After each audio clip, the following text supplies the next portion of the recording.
په افغانستان کې د اسلامي امارت په راتګ سره د هیواد په ټولو ولایتونو کې سلګونه دښمنۍ پر دوستۍ اوښتي دي او د پاتې هغو د ختمېدو هڅې روانې دي. د کوټ ولسوالۍ ولسوال وایي په دغه ولسوالۍ کې 11 دښمنۍ موجودې وي چې له ډلې هغه حل شوي دي او د 15 دښمنیو پر حل کار روان دی.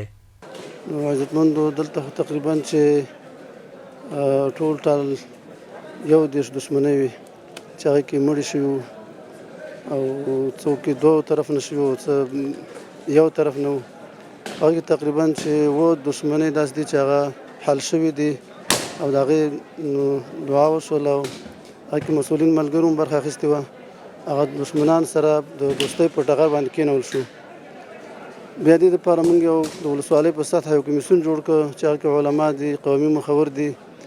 نو تقریبا چې اوس فی الحال یو 15 دښمنۍ داسې دي چې د هغوی واکونه اخیستي جریان لاندې دي او نورو کې هم بس ملګري لګیا دي، دغه کمیسیون کې لګیا دی، کوشش کوي چې دا څومره دښمنۍ دي دا په دوستۍ سره بدلې کړي.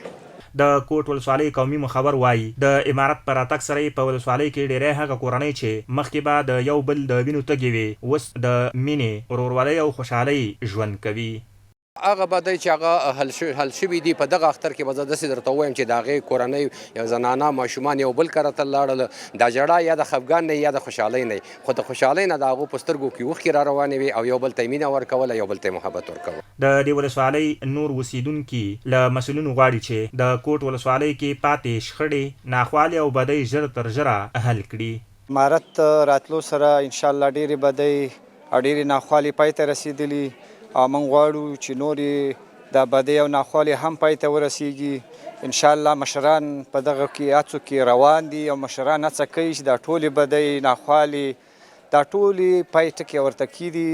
ننګرهار کې د سرحدونو، قومونو او قبایلو چارو ریاست د مسؤلینو په وینا په دغه ولایت کې تر دې مهاله نږدې 2000 دښمنو کورنیو ترمنځ روغې جوړې شوي دي.